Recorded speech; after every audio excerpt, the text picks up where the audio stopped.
Bonjour à tous. On s'est tous déjà posé la question en regardant par le hublot d'un avion, comment est-ce qu'une masse de métal pareil peut bien flotter dans le ciel?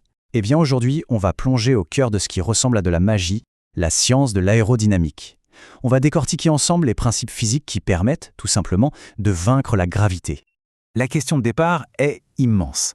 Comment une machine de 500 tonnes, un géant d'acier, arrive à se maintenir en l'air des heures durant en défiant la force la plus élémentaire de notre univers, la gravité? C'est un véritable bras de fer permanent qui se joue là-haut, et c'est cette bataille qu'on va examiner de plus près. Et la réponse à ce grand mystère, elle se trouve dans un élément qu'on pense tous connaître, l'aile de l'avion. Mais attention, il faut oublier l'idée d'une simple planche plate. Sa forme, qui est le résultat de plus d'un siècle d'innovation, est la clé de tout. C'est vraiment là que la science du vol prend tout son sens. Allez, on attaque avec le concept fondamental. La portance, c'est la force qui s'oppose directement au poids de l'avion et qui lui permet de s'arracher du sol. En fait, tout se joue dans ce qu'on appelle le profil de l'aile. Si on la coupait en deux, on verrait que sa forme est asymétrique. Le dessus, qu'on appelle l'extrados, est bien bombé, alors que le dessous, l'intrados, est beaucoup plus plat. Et cette forme, elle n'est pas là par hasard. Quand l'avion avance, elle oblige l'air qui passe au-dessus à accélérer, à parcourir plus de chemin, pendant que l'air en dessous, lui, s'écoule plus tranquillement. Et cette différence de vitesse, c'est ça la clé de tout. Il y a un principe physique, le principe de Bernoulli, qui dit en gros que plus un fluide va vite, plus sa pression diminue. Donc, au-dessus de l'aile, cette air rapide crée une zone de basse pression. Ça agit un peu comme une énorme ventouse qui aspire l'aile vers le haut. Et pendant ce temps, en dessous, l'air plus lent crée une surpression qui, elle, pousse l'aile vers le haut. L'aile est donc à la fois poussée par le bas et aspirée par le haut. C'est la combinaison de ces deux actions qui crée la portance.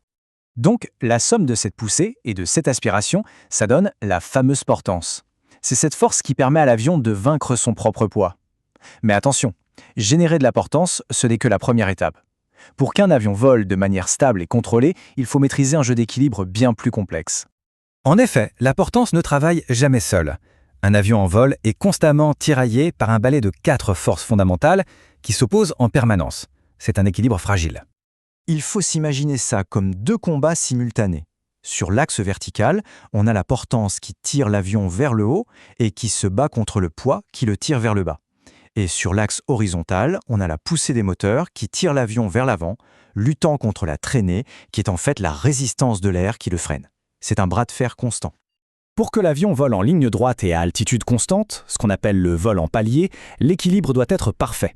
La portance doit être égale au poids et la poussée doit être égale à la traînée. Les forces s'annulent. Mais alors, comment on fait pour monter ou descendre? Eh bien, c'est là qu'intervient tout l'art du pilotage. Il faut créer un déséquilibre contrôlé. Pour monter, par exemple, le pilote va augmenter la poussée des moteurs pour qu'elle devienne supérieure à la traînée. Bon, maintenant qu'on a compris comment l'avion tient en l'air, il faut voir comment on le dirige. Et là, il faut oublier le volant d'une voiture. Dans les airs, le contrôle se fait sur 3 axes, grâce à des parties mobiles sur les ailes et sur la queue qu'on appelle les gouvernes.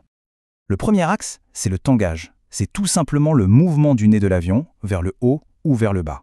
C'est contrôlé par la gouverne de profondeur, qui se trouve sur la queue de l'avion. Le pilote tire sur le manche, le nez monte. Il pousse, le nez descend. C'est la commande la plus directe pour monter et descendre. Le deuxième axe, c'est le roulis.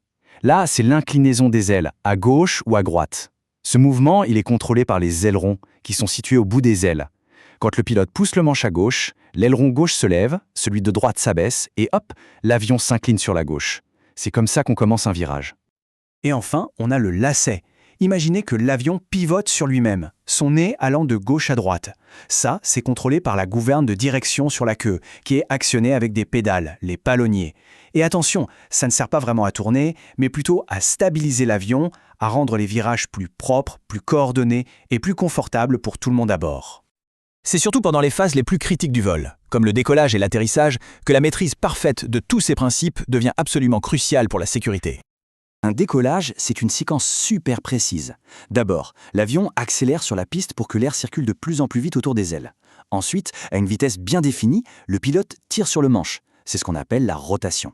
En levant le nez, il augmente ce qu'on appelle l'angle d'attaque des ailes. À ce moment précis, la portance devient plus forte que le poids de l'avion. Et c'est l'envol.